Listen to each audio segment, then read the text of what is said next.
إن الحمد لله الأكرم الذي خلق الإنسان وكرم وعلمه من البيان ما لم يعلم، فسبحان الذي لا يحصى امتنانه باللسان ولا بالقلم. نشهد أن لا إله إلا الله وحده لا شريك له، ونشهد أن سيدنا وحبيبنا ومولانا محمدا عبده ورسوله الذي أرسله بالحق بشيرا ونذيرا وداعيا إلى الله بإذنه وسراجا منيرا. فقد قال الله تعالى في كلامه المجيد وفرقانه الحميد: أعوذ بالله من الشيطان الرجيم. بسم الله الرحمن الرحيم. إن الله وملائكته يصلون على النبي يا أيها الذين آمنوا صلوا عليه وسلموا تسليما. اللهم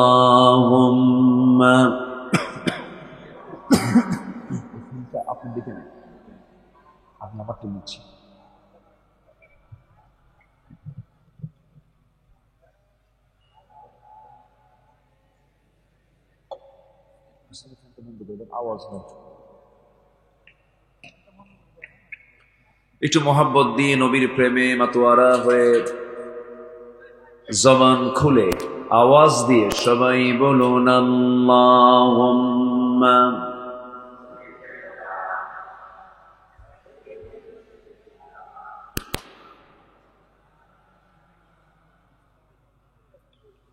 ওয়া আলা আলি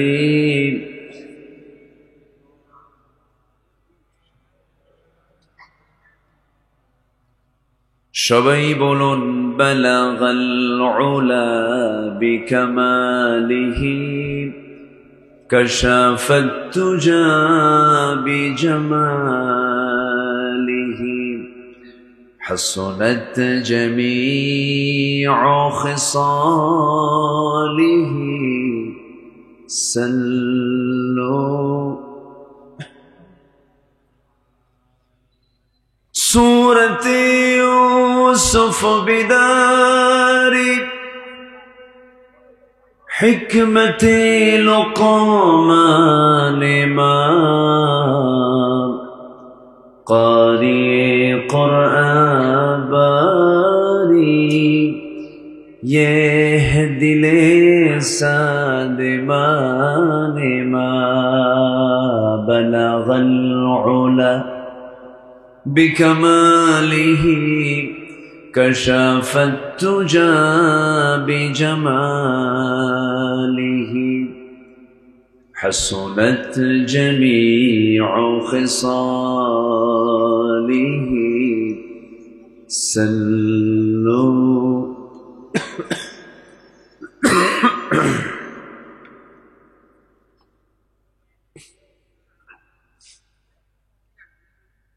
প্রাকৃতিক সৌন্দর্যের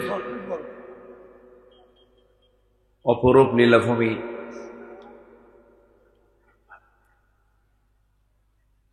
খুলনা অঞ্চলের ঝিনাইদহ জেলার শৈলকুপা উপজেলার রতিডাঙ্গা বোয়ালিয়া হিলফুল ফুজুল যুব সমাজ কর্তৃক আয়োজিত ষষ্ঠ বার্ষিকী তাফসীরুল কোরআন মাহফিল 2024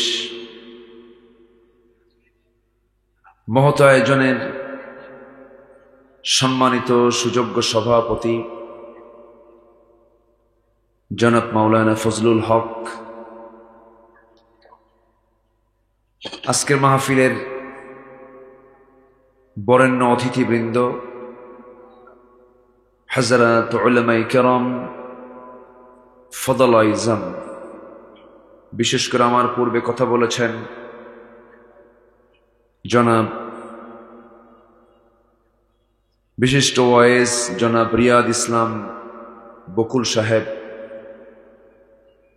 উপস্থিত হযরত উলামায়ে কেরাম, ফদল আইজাম, সুশীল সমাজ, জাতির শ্রেষ্ঠ সন্তান, শিক্ষক মণ্ডলী, সামনে উপস্থিত দূরে কাছের বিভিন্ন স্থান থেকে ছুটে আসা কালেমার ঝান্ডাবাহী, তাওহীদের পতাকাবাহী, দ্বীন ইসলামের নরসারদুল বীর মুজাহিদ, প্রাণ প্রিয় সম্মানিত দ্বীনি ভাইরা, আড়ালে বসে আছেন শ্রদ্ধেয়া সম্মানিতা মা বোনেরা। আলোচনার সূচনায় আনুষ্ঠানিকতার মধ্য দিয়ে আমার পক্ষ থেকে আবারও দিল খোলা সালাম, আসসালামু আলাইকুম ওয়া রাহমাতুল্লাহি ওয়া বারাকাতুহু। সালামের জবাব একটু ভিজা ভিজা মনে হচ্ছে, অনেক রাত হয়ে গেছে তো কুয়াশায় কেমন যেন মনে হচ্ছে। আসসালামু আলাইকুম ওয়া রাহমাতুল্লাহ। সবাই কেমন আছেন? আমাকে প্রশ্ন করে ফেলেছেন।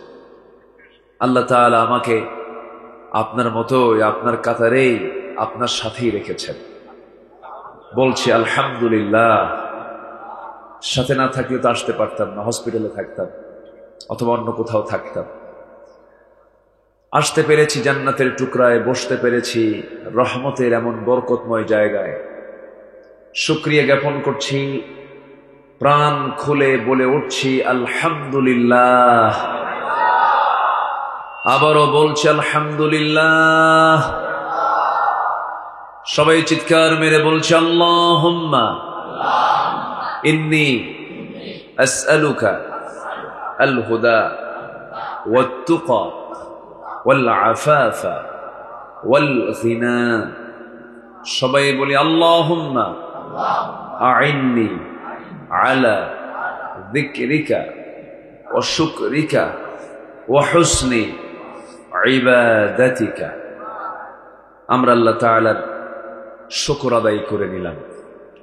সম্মানিত দ্বীনি ভাইরা, গতকালকে আমার এই সময় মাহফিল শেষ, আমি দোয়া করে সবাইকে বিদায় জানাচ্ছিলাম। আজকে এই সময় আমার মাহফিলটা শুরু হলো। আসলে মাহফিলের মূল যে টাইমটা, এটা কিন্তু মোটামুটি বকুল ভাই কাভার করছে। মানে মাহফিলের যে মূল যৌবন টাইম 9টা থেকে 11টা, এটা হচ্ছে মূল টাইম, যৌবন টাইম। সেই যৌবনকাল পার করে আমি উঠছি বুড়াকালে। এখন এই সময় পেশাবের চাপ, নিম্নচাপ, বিড়ি খাওয়া চাপ, ঘুমের চাপ, বাড়ি যাওয়ার টেনশন, মানে লেখা থাকে আমাদের নামের আগে প্রধান বক্তা, কিন্তু মাহফিলে এসে হয়ে যায় শেষ বক্তা, তাই না? এই সিচুয়েশনই হয়, কিছু করার নাই, এই ট্র্যাডিশন চলে আসছে। চেষ্টা করি, বলি, এরপরেও বোঝে না। যাই হোক, উঠেছি আলোচনায়। আমাকে সময় দেবেন তো নাকি? আমাকে সময় দেওয়া যাবে তো? কারো কোনো সমস্যা নাই? জোরে বলি ইনশাআল্লাহ। আরো জোরে বলি ইনশাআল্লাহ। আসুন আমরা সোজা আলোচনার দিকে চলে যাচ্ছি।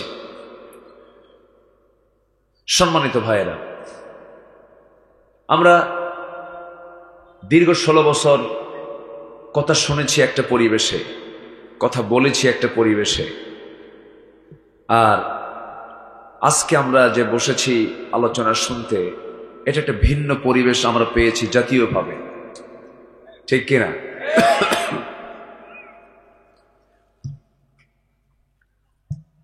সেই পরিবেশটা হলো, আগে মাহফিল কমিটি যখন মাহফিল করার চিন্তা করত, তাদের চিন্তা হতো থানায় যে কতবার যাওয়া লাগবে, জুতার তলা ক্ষয় না হলে মাহফিলের পারমিশন মিলত না। থানার কাছে মাহফিল কমিটিগুলো ছিল হলো দাগি আসামির মতো, মানে কত যে দোষ করছে কমিটি, এটা ছিল কমিটির মানে থানার কাছে কমিটির মানে একটা কি বলবো, মানে তারা ছিল অত্যন্ত বড় আসামি থানার কাছে। আর আমরা যারা আলোচক ছিলাম, আমরা তো নাশকতা সৃষ্টিকারী ছিলাম, তারপরে উস্কানি দাতা, বিভিন্ন কথাগুলো বলে আমাদেরকে গালমন্দ করা হতো। অনেক জায়গায় মাহফিলের দুপুর পর্যন্ত কোনো প্রবলেম নেই, বিকেলবেলা মাহফিল মানে পরিকল্পিতভাবেই বন্ধ করা হতো। এই খেল তামাশাগুলো বিগত 16 বছর দেখেছি একটা কোরআনের মাহফিলকে ঘিরে,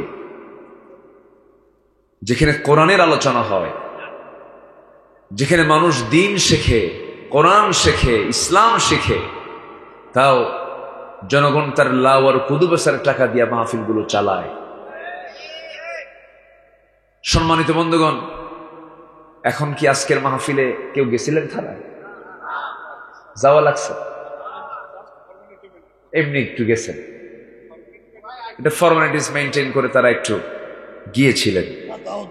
এখন আর যাওয়ার প্রয়োজন হয় না, এখন মোটামুটি ভাবে তারাই বলে কখন কি লাগবে বলে। সম্মানিত ভাইয়েরা, এই পরিবেশ সৃষ্টি করে দিয়েছেন তিনি আমার কে? কে কে বলেন তো, কে? কোন সন্দেহ লাগে নাকি? আমার আল্লাহ তাআলার কোন পরিকল্পনাকে পরিপূর্ণ করার জন্য কোনো টাইম লাগে না, কোনো সময় লাগে না। শুধু তিনি কি করেন? যারা পারেন ঠোঁট মিলিয়ে বলুন, ইন্নামা আমরুহু ইযা আরাদা শাইআন আন ইয়াকুলা লাহু কুন ফায়াকুন। জোরে বলুন আল্লাহু আকবার। আল্লাহ রাব্বুল আলামিন যখন কোনো কাজের সিদ্ধান্ত নিয়ে ফেলেন, সেই সময় শুধু তিনি একটা শব্দ বলেন, কুন। মাইক্রোসেকেন্ডও লাগে না, সঙ্গে সঙ্গে তা হয়ে যায়, সঙ্গে সঙ্গে তা হয়ে যায়। চিন্তা করা যায়, নবনির্বাচিত একটা সরকার 300 আসন সহ, নির্বাচিত না নির্ধারিত আল্লাহ জানে, যাই হোক, তো কল্পনাই করা যায় না। কি একটা সময় চলে আসলো। 5 অগাস্টের দুপুর পর বিকেল বেলা সময় পেলেন মাত্র 45 মিনিট। 45 মিনিটে আপনার ব্যাগ গোছাতে হবে, মামু বাড়ি দিল্লি গিয়ে পড়তে হবে, কি ঠিক কিনা? কি সিদ্ধান্ত! সিদ্ধান্ত কার? আসতে বলবেন না কার? ছিল তারা 16 বছর। কত বছর? আর ফেরাউন বেঁচে ছিল 1600 বছর। সংখ্যার কি মিল দেখছেন? বিশাল মিল। কিন্তু ওটা হচ্ছে পুরুষ ফেরাউন, মেল ফেরাউন আর ফিমেল ফেরাউন। সে চেয়েছিল, ফেরাউন চেয়েছিল হত্যার মধ্য দিয়ে ক্ষমতাকে পাকাপোক্ত করব, এরাও চেয়েছিল তাই। আয়না ঘর তার এমনি বানায় নাই। যাই হোক, অনেকের গায়ে কথাগুলো লাগতে পারে, হয়তো লেগে যেতে পারে, কিন্তু আমার যে তালিকা করছে আমি না বলে কি করি বলে। এই কালামানিক ওই বিচারপতি 116 জন আলেমের নাম সে তালিকার মধ্যে উঠাইছে। কে এদের কোনো ওয়াজ চলবে না? এরা রাজাকার। বলেন তো, আমার কি রাজাকার মনে হয়? 116 জন তালিকার মধ্যে আমার নামটাও ছিল। তালিকা করলো ওরা, কিন্তু সেই তালিকার জায়গায় থেকে গেল। কালামানিক কই গেল? কালামানিক পালাতে চেয়েও পালাতে পারেনি। এমন একটা সময় আসবে ইঁদুরের গর্তও খুঁজে পাবা না। কি ঠিক আছে না? কলার পাতা বিছানা, শীত হয়ে পড়ে থাকলো। সিলেটবাসীকে ধন্যবাদ, বিসি শুদ্ধ আউট করে ফেলছে। ভালো। আমাদের দাবি হলো, ওরা যেহেতু আমাদের তালিকা করেছে, আমরা এখন এই দেশে অবস্থান করে আল্লাহর নিয়ামত, আকাশের সূর্য উপভোগ করে, আল্লাহর দেওয়া নিয়ামত সকল কিছু গ্রহণ করে, আল্লাহকে বিশ্বাস করে না যারা নাস্তিক মুরতাদ, ওদের তালিকা আমাদের এখন করার সময় হয়েছে। ওদের তালিকা করার দরকার আছে না নাই?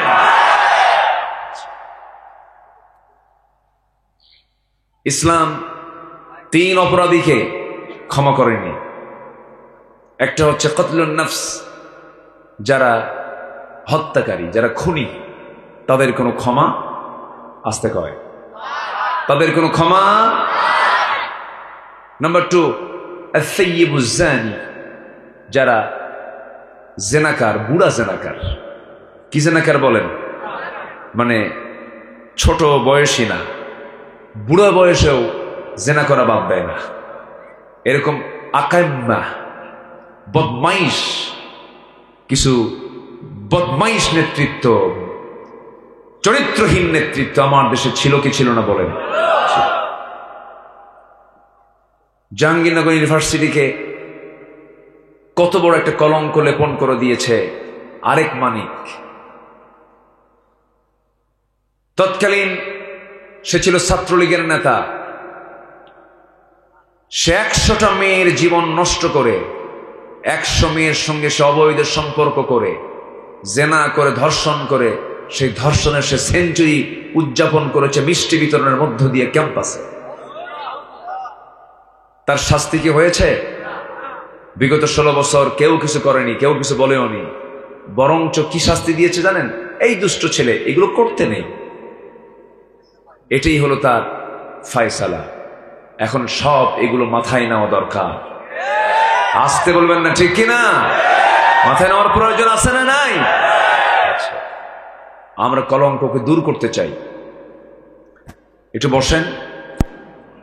তবে সকল অন্যায়কে প্রতিহত করার জন্য আগে নিজের জীবনের সৌন্দর্যের দরকার আছে না নাই? নিজের জীবনের চারিত্রিক সৌন্দর্যের প্রয়োজন সবার পরে না সবার আগে? সবার আগে। আসুন একটু আস্তে আস্তে আমাদের জীবনকে কেমন করে সুন্দর করা যায়, সবার আগে পরামর্শ নেব সেই কিতাব থেকে, যে কিতাব আসমান থেকে নাজিল হয়েছে। তার নাম কি? আসতে বলবেন না, তার নাম কি? কোরআন। কোরআন আমাকে কি কি চরিত্র, কি চারিত্রিক সৌন্দর্য উপহার দেয়। আজকে আমার আলোচনার সাবজেক্টের মূল বিষয়টাই হচ্ছে এটা, কোরআনের আলোকে মুমিনের সৌন্দর্য সুন্দর করে গড়া যায়। এই বিষয়ে আমি কিছু কথা বলতে চাচ্ছি। আমাকে সময় দিচ্ছেন তো নাকি? জোরে বলি ইনশাআল্লাহ। আজকের সমাজে,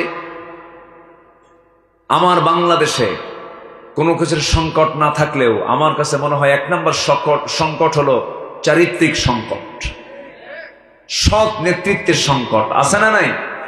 আচ্ছা, সম্মানিত ভাইয়েরা, আসুন ধীরে ধীরে আমরা আলোচনার দিকে চলে যাই। কষ্ট হচ্ছে না তো? আচ্ছা, তো মুমিনের সৌন্দর্য মোটামুটি আজকে আমরা যদি 15টা পয়েন্টের উপরে কথা শুনি, আমাদের এই সৌন্দর্যগুলো, আমাদের কি কি চরিত্রগুলো আনা দরকার আমরা জানতে পারবো। এবং যদি মানতে পারি, এই চারিত্রিক সৌন্দর্য অর্জনের মধ্য দিয়েই আমাদের জান্নাত নিশ্চিত করে দিবেন। তিনি আমার কে? আসতে বলবেন না, তিনি আমার কে? একটু কান লাগাবেন সবাই। কোরআন কোরআন এমন একটা কিতাব, এটা এমন একটা গ্রন্থ, আপনি কোন দিক থেকে কোরআন থেকে জানবেন, কোন সাইড থেকে? সাহিত্য পাবেন, আইন পাবেন, ব্যবসা পাবেন, ব্যাংক পাবেন, বীমা পাবেন, রাষ্ট্র পাবেন, প্রশাসন পাবেন, কোথায় কি নাই সব বলে দিয়েছেন এই কিতাবের মধ্যে। তিনি কে? আল্লাহ তাআলা। আমার বন্ধুগণ, মুমিনের সৌন্দর্য কি হওয়া দরকার? মুমিনের চারিত্রিক সৌন্দর্যের এক নম্বর দিক হলো, আল্লাহ রাব্বুল আলামিন ইমানদারকে ডাক দিয়ে একটা সূরার মধ্যে বলছেন, সূরাতুল আহজাব ভার্স নাম্বার 70, আল্লাহ রাব্বুল আলামিন বলেন, ইয়া আইয়ুহাল্লাযীনা আমানু তাকুল্লাহা ওয়া কুলু قولا سديدا يصلح لكم أعمالكم ويغفر لكم ذنوبكم ومن يطع الله ورسوله فقد فاز فوزا عظيما জোরে বলুন আল্লাহু আকবার। হে ঈমানদারেরা, তোমরা আল্লাহকে ভয় করো, তাকওয়ার নীতি অবলম্বন করো, তাকওয়া তোমরা অর্জন করো, কারণ এই তাকওয়া আল্লাহর সঙ্গে নৈকট্য হাসিলের একমাত্র মাধ্যম। আর তাকওয়াবান ব্যক্তি একমাত্র চারিত্রিক সৌন্দর্যের সকল দিক তার মধ্যে উপস্থিত থেকে যায়। তাকওয়ার গুণ অর্জন করার পরে আল্লাহ রাব্বুল আলামিন বান্দাকে ডাক দিয়ে বলছেন, এবং সাথে একটা আমল করো, সেটা হলো ওয়াকুলু কওলান সাদীদা। তোমরা যখন কথা বলতে যাবে, যখন তোমরা কারোর সঙ্গে বাক্যালাপ করতে যাবে, সেই সময় তোমরা স্ট্রেট ফরওয়ার্ড, সোজা কথা বলো। কি কথা বলো? সোজা কথা বলো, মিথ্যার আশ্রয় নিও না। মনে হয় দোয়া করে দিলে ভালো হয় নাকি? তো এই লোকগুলো ওঠা বসা করে কেন? বসেন। মাইকম্যান কোথায়? মাইকম্যান চতুর্থ আসমানে কেন? মাইক ছাড়া কোথায় যায় সে?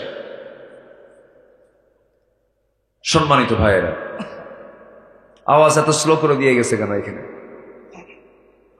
আসতে বলেন। শোনা যাচ্ছে? কম শোনা যায় না? সমস্যা না, আমি তো টের পাচ্ছি। কে আসছে? কই মাইকম্যান? কে? আচ্ছা ঠিক আছে। এখন কি শোনা যায়? একটু সুন্দর করে সবার কানে কানে দেন, এদিকে আমার কানটাও ঠিক করে দেন।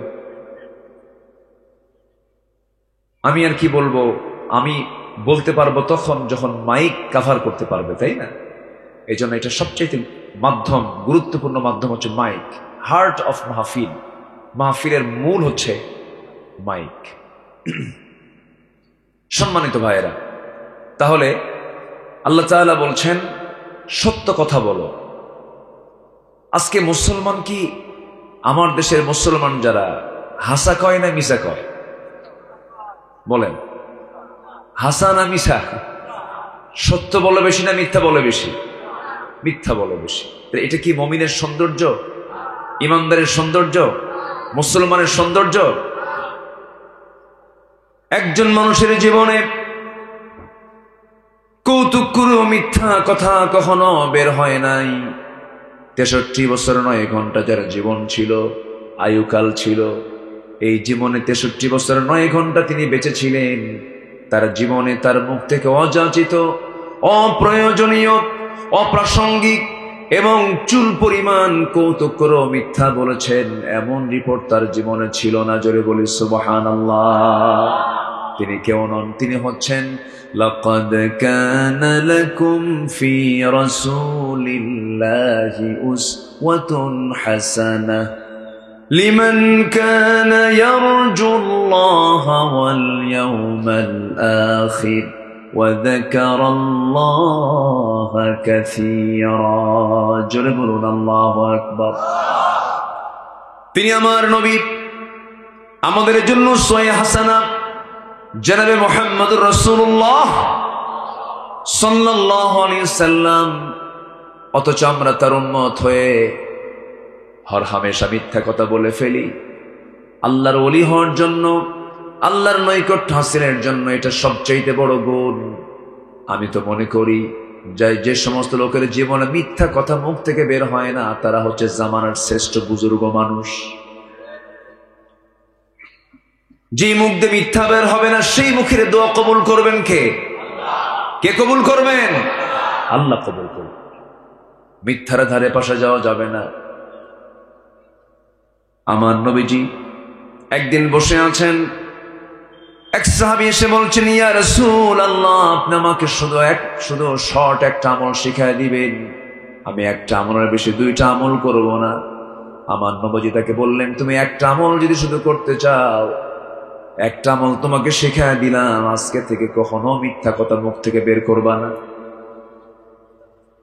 মিথ্যার ধারে পাশে যাবে না। ওই আমল নিয়ে চলে গেলেন।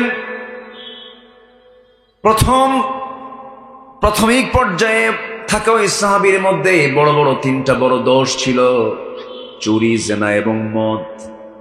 কোন এক রাতের আধারে কোন একটা বাড়িতে অবস্থান করে সকালবেলা যখন নবীর কাছে চলে এসেছেন, আমার নবীজি বললেন, তুমি গত রাত্রিতে কোন ঘরের মধ্যে ঢুকেছিলে?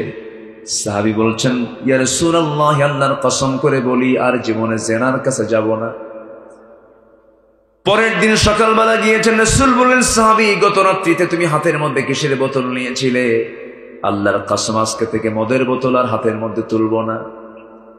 এরপর রাসূল বলেন, গত রাত্রে তুমি কোন বাড়িতে গিয়েছিলে? ইয়া রাসূলুল্লাহ, আল্লাহর কসম করে বলি আজকে থেকে জীবনে কোনোদিন চুরির কাছে যাব না।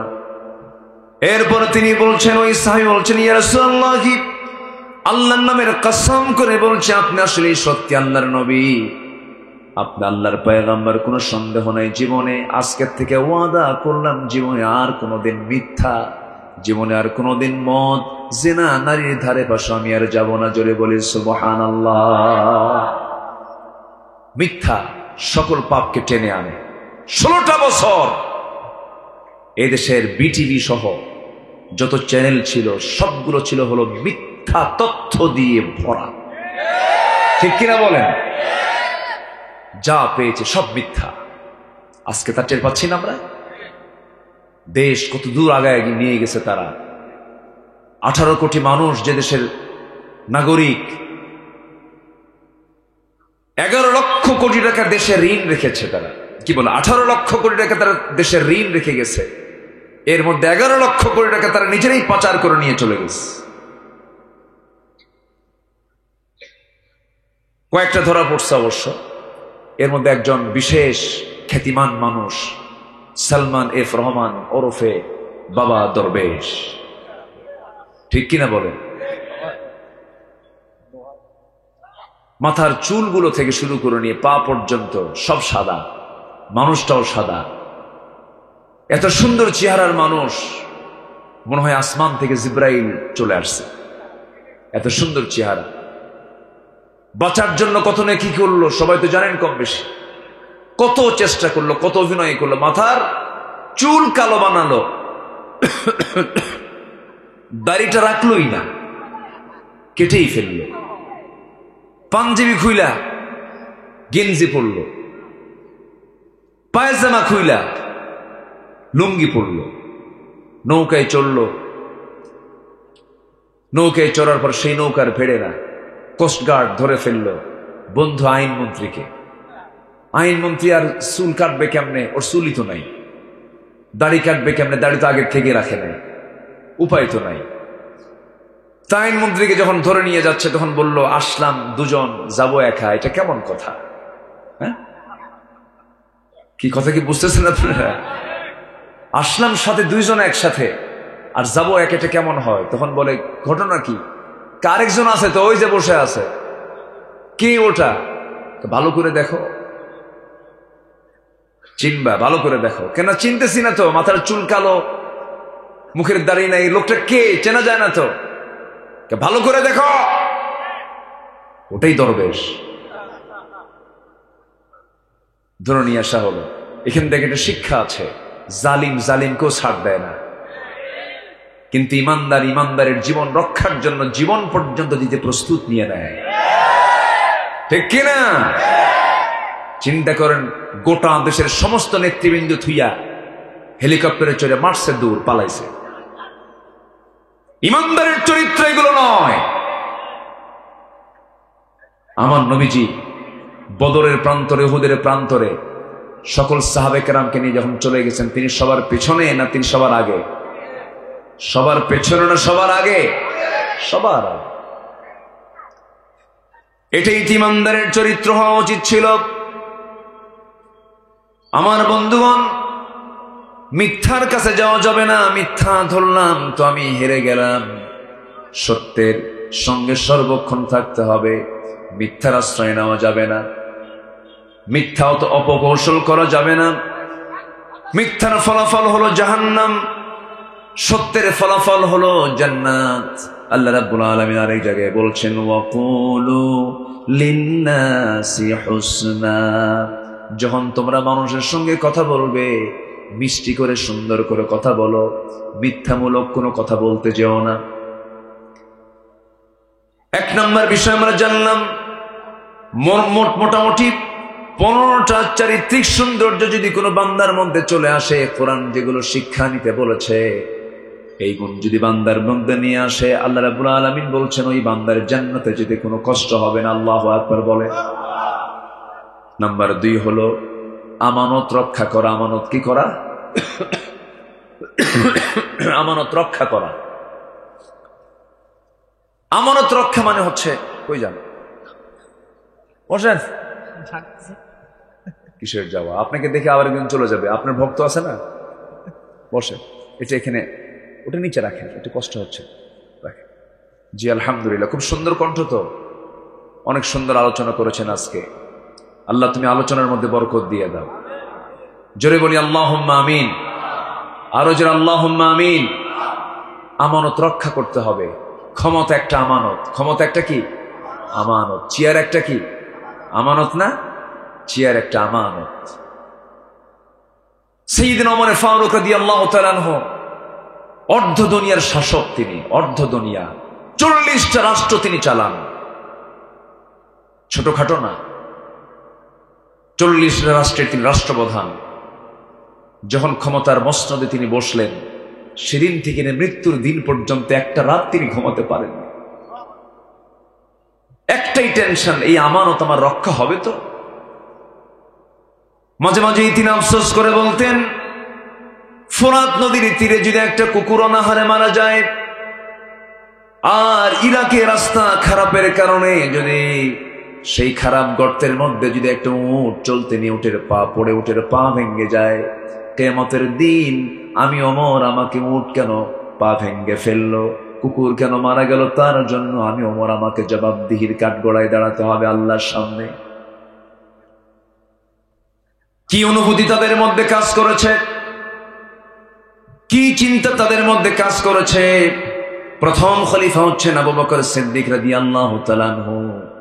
যেদিন তিনি খেলাফতের দায়িত্ব গ্রহণ করলেন, খেলাফতের দায়িত্ব পেলেন, তার আগের থেকে তার একটা দায়িত্ব ছিল, প্রতিবেশীর হক আদায় করার একটা অংশ ছিল, সেটা হলো তার ঘরের সঙ্গে একটা ঘর ছিল।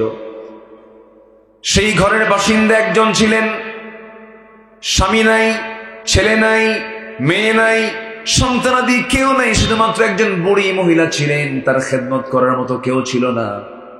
সাইয়্যিদনা আবু বকর সিদ্দিক রাদিয়াল্লাহু তাআলা আনহু প্রত্যেক দিন শেষ রাতের দিকে তার রান্না বান্না, কাপড় চোপড় ধোয়া, গোসল করানো সবকিছু সম্পন্ন করে তিনি চলে আসতেন। খেলাফতের দায়িত্ব পেলেন, তাও করলেন।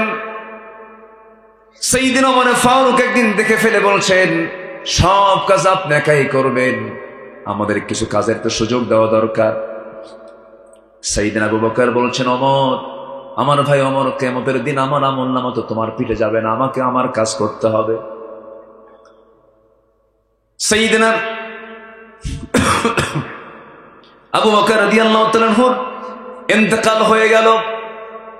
ইন্তেকাল হওয়ার পরের দিন ওমর ফারুক রাদিয়াল্লাহু আনহু মনে চিন্তা করতেছেন, ভাই আবু বকর তো নাই, বুড়ি মহিলার জন্য কি হয়ে গেল।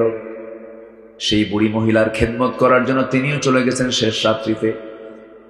খেদমত করলেন, কাপড় চোপড় ধুয়ে দিলেন, খাবার দাবার সম্পূর্ণ করে সবকিছু রেডি করে তিনি দিয়ে বের হয়ে চলে আসলেন। ওই বৃদ্ধা মহিলা জানে না প্রথম খলিফার ইন্তেকাল হয়েছে কিনা, বয়স্ক মানুষ, খবর তার কানে যায় নাই। তার সামনে যে খাবারগুলো পরিবেশন করা হয়েছে এর মধ্যে খেজুর কিছু ছিল, সেই খেজুরগুলো যখন খেতে নিয়েছেন বুড়ি মহিলা, খেজুরের কামড় দেওয়া মাত্রই দেখেন খেজুরের মধ্যে বিচি। অনুমান করলেন, বুঝতে পেরেছে আমার আসল খাদেমার দুনিয়াতে নাই। মানে আবু বকর সিদ্দিক রাদিয়াল্লাহু আনহু যখন ওই বুড়ি মহিলার সামনে যখন খেজুরগুলো দিয়ে দিতেন, খেজুরের বিচিগুলো ফেলে দিয়া খেজুরগুলো শুধু বিচি মুক্ত রেখে তার সামনে রেখে দিতেন, যেন বুড়ি মহিলার খেতে কোনো কষ্ট না হয়। সুবহানাল্লাহ বলবেন না?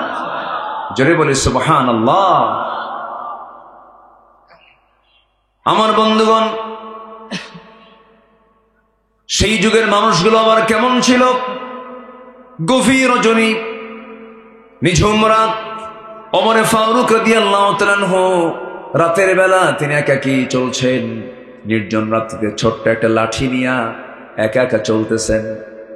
তাদের জন্য কোনো প্রটোকল লাগতো না, কোনো মানুষের প্রয়োজন হতো না, তিনি সম্পূর্ণ একাকী চলতেন। কারণ তার দিলের মধ্যে ভয় ছিল একমাত্র কার ভয়?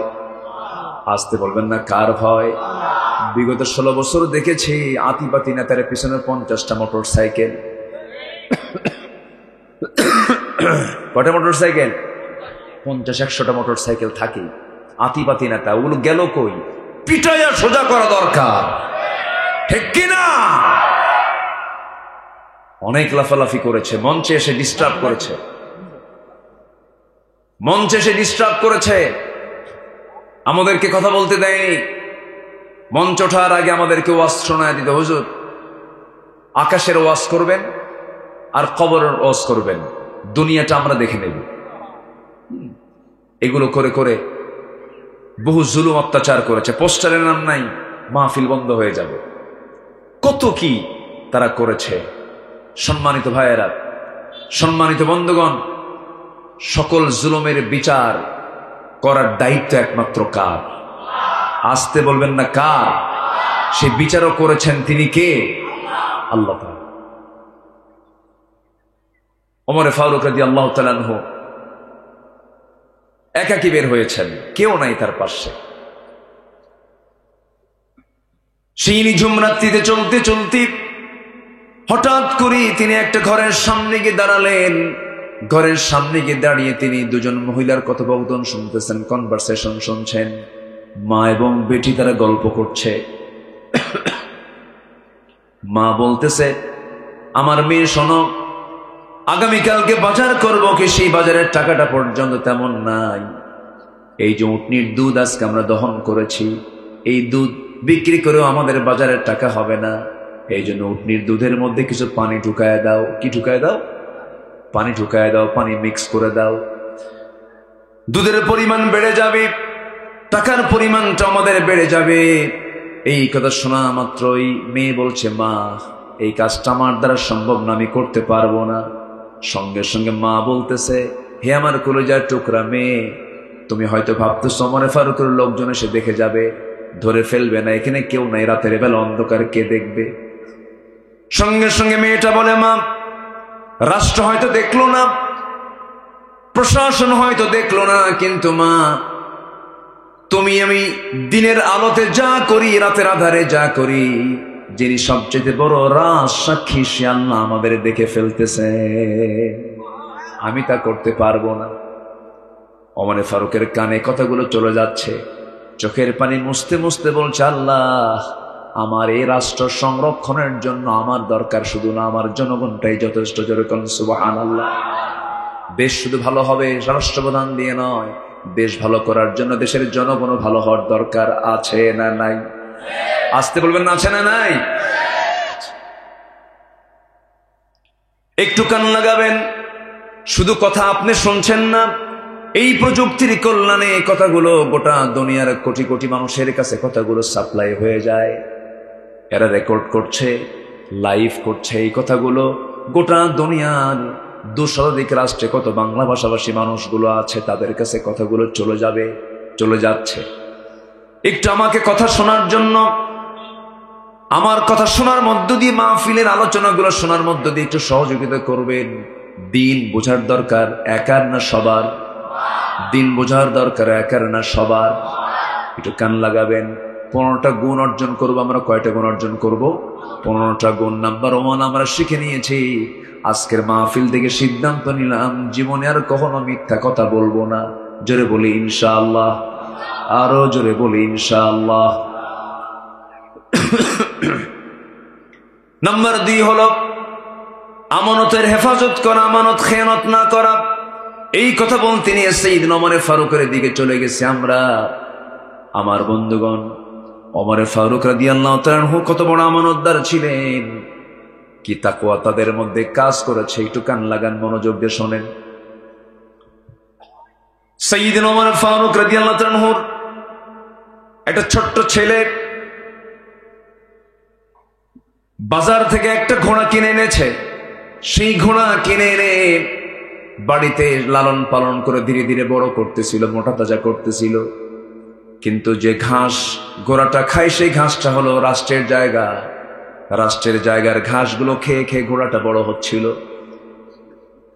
ঘোড়া যখন বড় হয়ে গেল, বিক্রির সময় যখন হয়ে গেছে, সেই ঘোড়াটা নিয়ে খলিফা ওমর ফারুকের ছেলে চলে গেছে বাজারে বিক্রি করার জন্য। টাকা, লাভ সহ টাকা নিয়ে চলে আসবে বিক্রি করে। বাজারে বিক্রি হয়ে গেছে ঘোড়া। বিক্রিত ঘোড়া বিক্রি করে সেই টাকাটা নিয়ে, বিক্রিত ঘোড়ার টাকাটা নিয়ে ফিরে আসতেছেন বাড়ির দিকে। লোকে দাঁড়িয়ে আছেন ওমর ফারুক রাদিয়াল্লাহু তাআলা আনহু। ছেলে আসার সঙ্গে সঙ্গেই বলছেন, হে আমার সন্তান, আমার কলেজার টুকরা সন্তান, ঘোড়াটা কি করেছো? বিক্রি করেছি। কিনছিলা কত দিয়া আর বিক্রি করলা কত দিয়া? এত টাকা দিয়ে কিনেছি, এত টাকা দিয়ে বিক্রি করেছি। এই কথা শোনার সঙ্গে সঙ্গে ওমর ফারুক বললেন, লাভ হয়েছে কত টাকা? এত টাকা লাভ হয়েছে। এই লভ্যাংশের টাকাটা দয়া করে রাষ্ট্রীয় কোষাগারে জমা দিয়ে দাও। কারণ ঘোড়া তোমার হতে পারে, কিন্তু ঘোড়া তার ঘাস খেয়েছে রাষ্ট্রের জায়গায়। সম্পূর্ণ লভ্যাংশ টাকাটা এই রাষ্ট্রের কোষাগারে জমা হয়ে যাবে। জোরে বলে সুবহানাল্লাহ। এটাই হচ্ছে আমানত। এটাই কি বলেন? আসতে বলে, এটা কি আমানত। আমার ভাইরা, সাইয়েদনা ওমর ফারুকের জীবন থেকে যখন কথা বলা শুরু, চেনেন তো নাকি? ওনাকে চেনেন না সবাই? ওমর ফারুক কে? কয় নাম্বার খলিফা? বলেন, কয় নাম্বার খলিফা? বহুদিন আগে এক মাহফিলে বললাম, ওমর ফারুককে চিনেন কে? সামনে থেকে একজন ছেলে দাঁড়ায় বলে, হুজুর আমি চিনি। কে? আমাদের বাড়ির দোতলায় ভালো থাকে।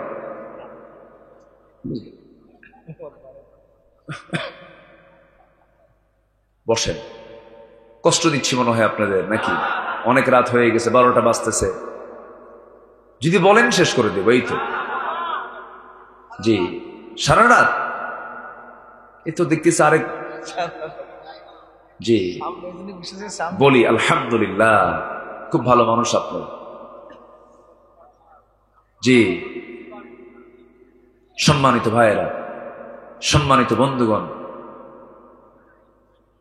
তাই তো আজকে মুক্ত মনে, মুক্ত চিন্তায় কথা বলার সুযোগ আমরা পেয়েছি। আমাদের কণ্ঠ রোধ করা হয়েছে, আমাদেরকে জেলখানায় ঢুকিয়ে দেওয়া হয়েছে। আল্লামা সাইদির মতো ব্যক্তিকে, কত বড় সম্পদ তিনি! শুধু বাংলাদেশের সম্পদ তিনি নয়, গোটা বিশ্ব মুসলিম উম্মার তিনি সম্পদ।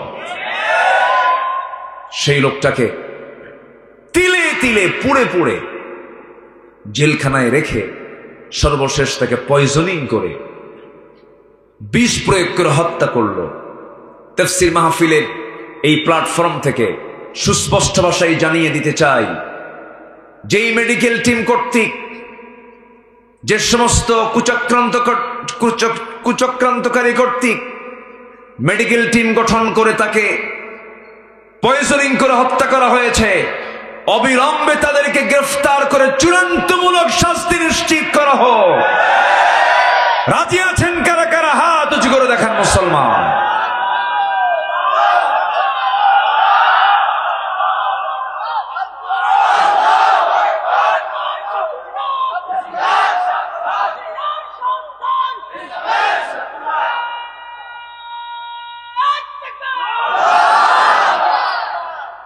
সম্মানিত ভাইয়েরা, সম্মানিত বন্ধুগণ, আলেমের রক্ত, শহীদের রক্ত, ইমানদারের রক্ত এই জমিনে যখন পড়েছে, এই জমিনে আল্লাহর দিন কায়েম হয়ে যাবেই যাবেই যাবেই ইনশাআল্লাহ।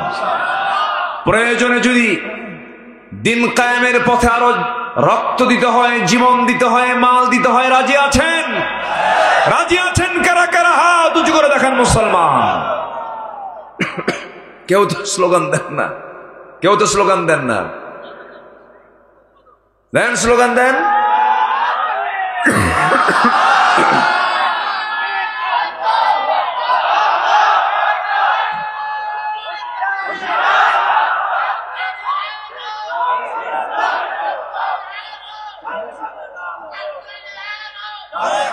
আলেম ওলামা যেখানে,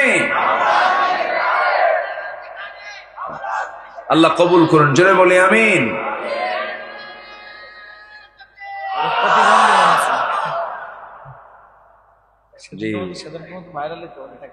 হ্যাঁ, খুব ভালো, আলহামদুলিল্লাহ।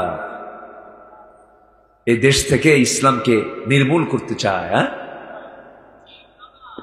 5 আগস্টের মাত্র 4 থেকে 5 দিন আগে এই দেশে এতগুলো দল থাকতে একটা দল নিষিদ্ধ হয়েছে, শুধু একটা দল নিষিদ্ধ করেছিল। ওরা একটা দলকে বেশি ভয় পেয়েছিল। সম্মানিত ভাইয়েরা, তারা নির্দিষ্ট একটা দলকে নিষিদ্ধ করতে চায় নাই, তারা চেয়েছিল ইসলামকে নিষিদ্ধ করতে। ইসলাম নিষিদ্ধ করতে গিয়ে তারা নিষিদ্ধ হয়ে গেছে, ঠিক কিনা? আরো ইসলামী দল আমার দেশে আছে না নাই? সেগুলো কি নিষিদ্ধ হয়েছে? হ্যাঁ, বুঝতে হবে, কিন্তু অঙ্ক কষতে হবে। অঙ্ক কষে বুঝতে হবে যে কোনটা তেলবাজ, কারা তেল মারে, কারা সুবিধাবাদী। বিগত 16 বছর বিগত সরকারের যারা তোষামোদী করেছে, তেল মেরেছে, তারাই সবচাইতে বড় মুনাফেক, মুনাফেক, মুনাফেক। তারা এখনো আছে না নাই? আসতে বলবেন না, আছে না নাই? সোরের মুখে বড় গলা আছে কি না? আছে। বহু চাপা মারে ওরা, কিন্তু খেয়াল রাখতে হবে, সুযোগ সন্ধানী কখনো ইমানদারের বন্ধু হতে পারে না। সাইয়েদনা ওমর ফারুক রাদিয়াল্লাহু তাআলা আনহু কি শাসক ছিলেন! ঘুম হতো না তার। এশার নামাজ তিনি পড়তেন না পড়াতেন? বলেন বলেন। ইসলামের খলিফারে কি নামাজ পড়েছেন না পড়িয়েছেন? হ্যাঁ। রাষ্ট্রপতি পড়বে না পড়াবে? বলেন, পড়বে না পড়াবে? মোষ থাকবে না দাড়ি থাকবে? চপ্পু চপ্পু।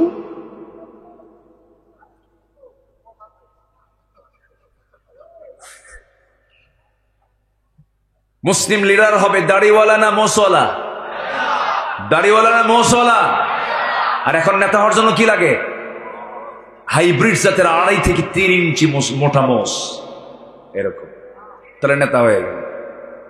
ওই সমস্ত নেতৃত্ব আর মানি না, থুতু মারি, থুতু, ঠিক কিনা? ওগুলো আমরা মানি না। আমরা সেই নেতৃত্ব মানবো যে নেতৃত্বের দিকে তাকালে আমার রাসূলুল্লাহর কথা মনে হয়ে যায়। সব দেখা শেষ।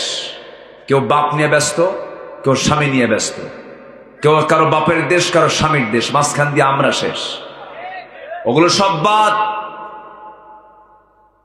সোজা কথা, হাতে জুতা নিয়ে দাঁড়াবেন যদি কেউ আসে আপনার কাছে।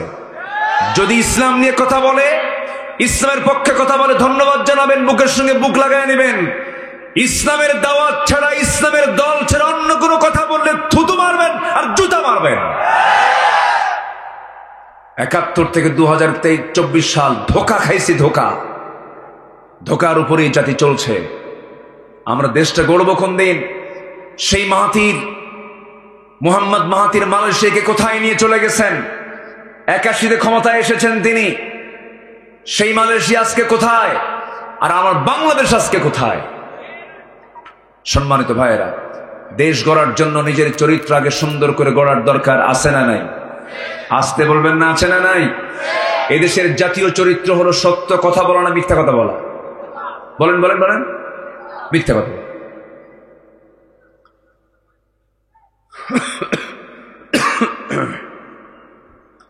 আমার বন্ধুগণ, সাইয়্যিদনা ওমর ফারুক রাদিয়াল্লাহু তাআলা আনহু অর্ধ দুনিয়া শাসন করেন। কি মানুষ! এশার নামাজ একদিন পড়ালেন, একটা রাতের কথা বলে আবার পয়েন্টের দিকে আস্তে আস্তে যাব। আমানতদারিতা কি এটা বোঝানোর জন্য বলছি আমি। ওমর ফারুক রাদিয়াল্লাহু তাআলা আনহু এশার নামাজ পড়িয়ে বাড়িতে আসলেন। বউকে বললেন, বউ আমার দ্রুত গতিতে কিছু খাবার দিয়ে দাও, খাবার খাবো। খাবার খেয়ে বললেন, থাকো, আমার জনগণকে না দেখলে আমার ভালো লাগে না। কি যেন সমস্যায় আছে আমার প্রতিবেশীগুলো, আমি একটু দেখে আসি। খাবার দাবার সম্পূর্ণ করে আস্তে করে বের হয়ে গেলেন। হঠাৎ করে প্রতিবেশীর ঘর থেকে বিকট আওয়াজ, কান্নার আওয়াজ তার কানে চলে এলো। সামনে গিয়ে দাঁড়িয়ে বললেন, এই বাড়িতে কি মহিলা নাই? এই বাড়িতে কি মা নাই? সন্তান কান্নাকাটি করছে, মা কিছু বলে না। সঙ্গে সঙ্গে মহিলার সামনে বের হয়ে এসে বলতেছে, আমি একজন বিধবা মানুষ, আমার স্বামী দুনিয়া থেকে বিদায় নিয়েছেন, ঘরের মধ্যে পানি ছাড়া চুল পরিমাণ কোনো খাবার নাই। কি দেব তাদেরকে? খাবারের যন্ত্রণায় তারা ছটফট করছিল। ওমর ফারুক রাদিয়াল্লাহু তাআলা আনহু কিচ্ছু কথা না বলে মাথা নিচু করে আবার তিনি চলে আসলেন। খাদ্য গুদাম থেকে এক বস্তা আটা নিজের পিঠে বহন করে নিয়ে চলে আসলেন। এসে বললেন, শোনো, বিধবা যখন তোমার আটার বস্তা আবার ফিরে যাবে, আমি ওমর তোমাকে নিজ দায়িত্বে দিয়ে যাব, শুধু খোঁজ খবরটা আমার কানে লাগায় দিবা। সেখান থেকে চলে গেলেন, আরেকটা বাড়ির সামনে গিয়ে দাঁড়ালেন। সেই জায়গায় গিয়ে লক্ষ্য করে দেখেন ভিতর থেকে কান্নার আওয়াজ, বয়স্ক একজন মহিলার কান্নার আওয়াজ, চিৎকার করে কান্নাকাটি করে। প্রশ্ন করছেন, এত গভীর রাতে মহিলা কান্দে কেন? কি হয়েছে?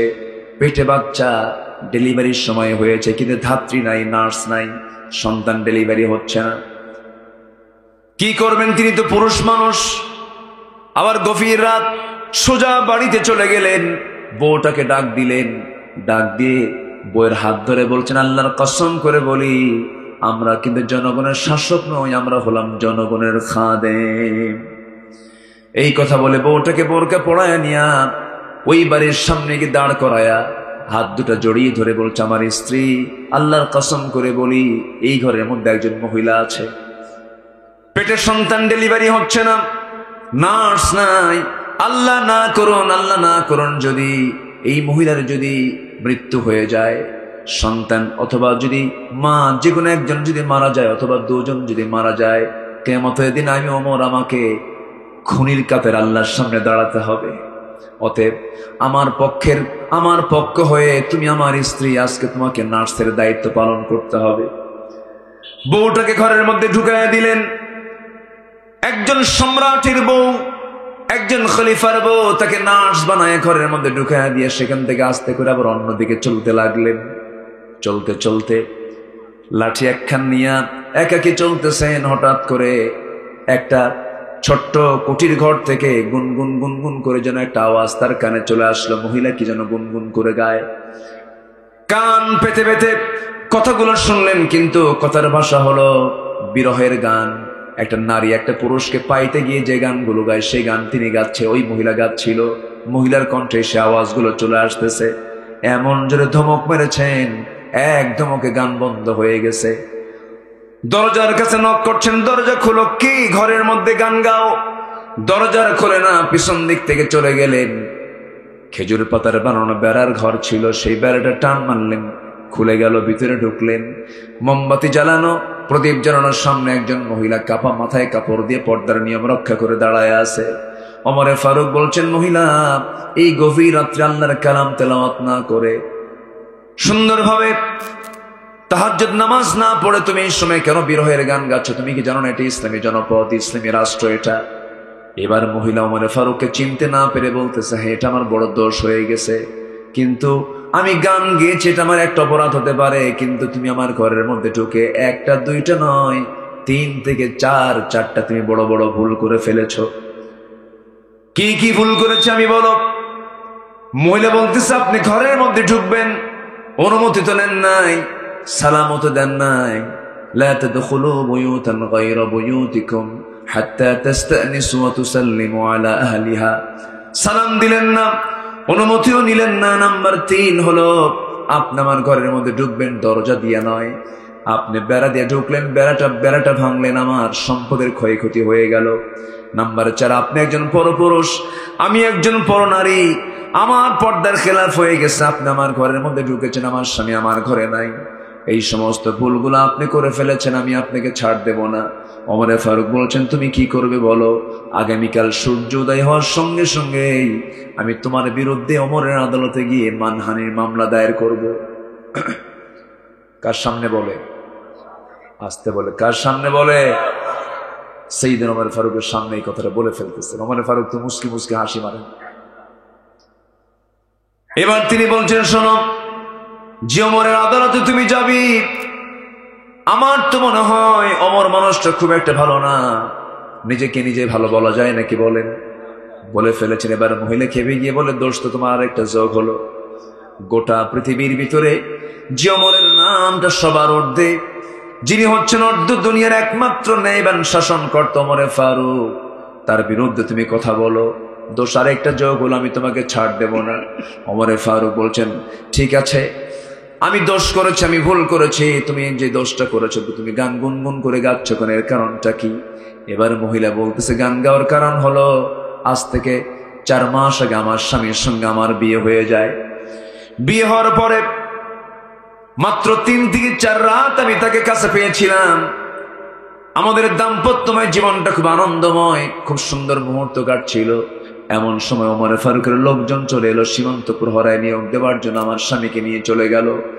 আজকে 4 মাস গত হতে চলে, আমার স্বামী কোথায় আছে, কি অবস্থায় আছে, আমার কানে পর্যন্ত কেউ সংবাদ দেয় নাই।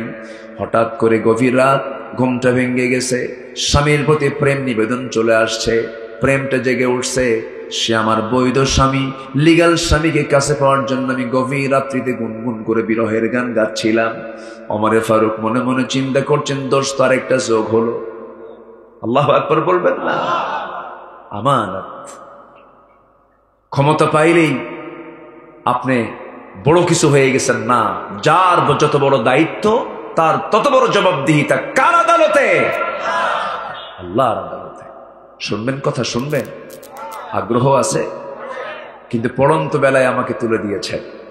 সবার মধ্যে ক্লান্তির ভাব, কেউ কেউ এরকমও করতেছে, দেখতেছি তো। সম্মানিত ভাইয়েরা, খুব ভালো মানুষ আপনারা, আলহামদুলিল্লাহ, আলহামদুলিল্লাহ বলেন। এশার নামাজ হয়েছে তো? এশার নামাজ হয়েছে? ফজর হবে? ফজর হবে তো ইনশাআল্লাহ? জি, আল্লাহ কবুল করুন। জোরে বলি আমিন। আচ্ছা, তাহলে 15টা গুণ আমরা আজকে শিখে যাব নিজের জীবনের চরিত্রকে সুন্দর করার জন্য, আচার আচরণের শৃঙ্খলা ফিরে আনার জন্য। কোরআন শিক্ষা দিয়েছে। কি শিক্ষা দিয়েছে? কোরআন। 1 নম্বর হচ্ছে সঠিক কথা বলো, নাম্বার 2 হচ্ছে আমানত রক্ষা করো। আল্লাহ রাব্বুল আলামিন বলেন, ইন্নাল্লাহা ইয়া'মুরুকুম আন তু'আদ্দুল আমানাতি ইলা আহলিহা ওয়া ইযা হাকামতুম বাইনান নাসি আন তাহকুমু বিল আদল ইন্নাল্লাহা নি'ম্মা ইয়া'ইযুকুম বিহি ইন্নাল্লাহা কানা সামিআন বাসীরা। জোরে বলুন আল্লাহু আকবার। নাম্বার 3 হলো ইনসাফ কায়েম করা, সদরাচরণ, সুন্দর আচরণ করা। কোরআনে কারীমের মধ্যে একটা আয়াত আছে, যে আয়াতটা হলো সবচাইতে ওয়েটফুল আয়াত, যে আয়াতটা প্রত্যেকটা খতিব জুমার দিনে পড়েন। আয়াতটা পড়লে সবার কমন মনে হয়ে যাবে। যারা পারেন ঠোঁট মিলিয়ে বলুন, ইন্নাল্লাহা ইয়া'মুরু বিল আদলি ওয়াল ইহসান ওয়া ইতা'i যিল কুরবা ওয়া ইয়ানহা আনিল ফাহশাই ওয়াল মুনকারি ওয়াল বাগি ইয়া'ইযুকুম লা'আল্লাকুম তাযাক্কারুন। জোরে বলুন আল্লাহু আকবার। নাম্বার 4 হলো ধৈর্য এবং ক্ষমার বিরল দৃষ্টান্ত। ধৈর্য এবং ক্ষমা থাকতে হবে। আল্লাহ রাব্বুল আলামিন বলেন, ওয়ালামান সাবারা وغفر إن ذلك لمن عزم الأمور জোরে বলুন আল্লাহু আকবার। এজন্য আমরা ধৈর্যের পরিচয় দেব। বিয়ে আগে না ধৈর্য আগে? ব্যবসা আগে না ধৈর্য আগে? বলেন বলেন। মাহফিলে বসা আগে না ধৈর্য আগে? নামাজ আগে না ধৈর্য আগে? দেখবেন জুমার দিন কিছু কিছু মুসল্লি সবার পরে যায় আর সবার আগে বের হয়, আছে না? আবার খতিব যদি 1:30 পর্যন্ত খুতবা দেওয়ার নিয়ম, কথা বলতে নিয়ে যদি 1:40 বানায় ফেলে, খালি ঘড়ি দেখে মুসল্লি খুতবা দেয় হুজুর, আছে না? এরকম আছে না? যিনি খতিব তিনি খুতবা দিবেন, তিনি ঘড়ি দেখবেন। মুসল্লি কি ঘড়ি দেখার দায়িত্ব না? ঘড়ি দেখা মুসল্লি কিছু আছে না নাই? তাহলে কি ধৈর্য আছে ওর? মাঝে মাঝে আবার খতিবকে হুমকিও মারে, হুজুর আমাদের কি সময়ের দাম নাই? এরকম করে কথা বলে, আছে কি না? আছে। সম্মানিত ভাইয়েরা, ধৈর্যের পরিচয় আগে দিতে হবে। ধৈর্য ছাড়া কোনো কিছুই হবে না।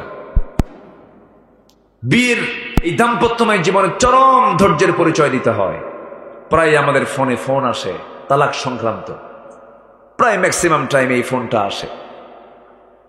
সেই তালাক দিতে হবে কাছাকাছি থেকে কথা বলে, স্টেপ বাই স্টেপ।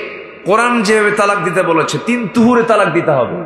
তা না করে আছে মালয়েশিয়া ছেলে, বউ আছে কুষ্টিয়া, হ্যাঁ দেশে দিয়ে, ওখান থেকে ফোনে ফোনে ভিডিও কলে কথা বলতে বলতে কি যেন নিয়ে গন্ডগোল লাগছে, একসঙ্গে রাগের ঠেলায় বলে দিছে, যা তোরে 100 তালাক দিয়ে দিলাম।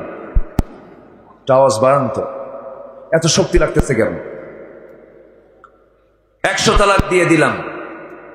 তালাক দিয়া আমাদের ফোন দিয়ে বলে, হুজুর কাম তো সারছি, বউরে তালাক দিছি। কেমন করে? হুজুর 100 তালাক দিছি। তালাক কি 100 আছে? 100 তালাক হয়? আর তালাক মাররাতান। এই যে কেবলই মোবাইল করছে একজন, ঢাকা থেকে একজন সমস্যা করছে। প্রায় এই অবস্থা হচ্ছে। এই কথাটা বলা দরকার, এই কথাটা যাওয়া দরকার, এটা ঘন ঘন যাওয়া দরকার। অসংখ্য পরিবার আছে যারা স্বামী স্ত্রীর পরিচয় দিয়ে সংসার করছে, কিন্তু এই সমস্ত তালাকের কারণে জেনা হচ্ছে, ঠিক কিনা? বাস্তব এটা। ফ্যান অফ করুন। হ্যাঁ, সম্মানিত ভাইয়েরা, এরপরে তালাক দিয়া পরে আমাদের ফোন দিয়ে বলে, হুজুর কাম তো সারছে, এই করছে। কি বলছেন হুজুর? 100 তালাক দিছি, সাথে শাশুড়িও তালাক দিছি। শাশুড়ি তালাক হয়? শাশুড়ি তালাক হয়, তালাক তো হয়। কেন? কে শাশুড়ির উপর রাগটা আরো বেশি দিল। শেষ পর্যন্ত বলে ফেললো, হুজুর ভুল তো করেই ফেলছি, এখন কি করা যায়? এটাকে নেওয়ার কি কোনো সুযোগ আছে? এই সমস্ত কথাগুলো আমাদেরকে বলে, মানে অকাম করবে ওরা, ফায়সালা দেব আমরা। বুঝলেন নাই? এগুলো করা ঠিক না, এগুলো হারাম। এগুলো কি বলেন তো? হারাম। আল্লাহ তুমি বিকৃত পন্থা থেকে যাদেরকে হেফাজত করো, জোরে বলি আল্লাহুম্মা আমিন। ধৈর্য থাকতে হবে, ক্ষমা থাকতে হবে। স্বামী স্ত্রীর মধ্যে কোনো দ্বন্দ্ব লেগেছে, এর মধ্যে সবচেয়ে বেশি ধৈর্যের পরিচয় দেবে কে? স্বামী না স্ত্রী? সব চুপ করে আছে, হুজুর কিচ্ছু কব না, কারণ পাশে বউ বসে শুনতেছে। বলেন, হঠাৎ করে আমার ঠান্ডা লাগছে, কফ বুকে জমা হয়ে আছে, খুব কষ্ট করে চাপ প্রয়োগ করে আমাকে কথা বলতে হচ্ছে। একটু আমাকে সময় দেবেন, আর একটু সময় বলেই আমি 15টা পয়েন্ট শেষ হয়ে যাবে। জোরে বলে ইনশাআল্লাহ। এখন ধৈর্যের পরিচয় দিবে বেশি কে? স্ত্রী না স্বামী? স্বামী।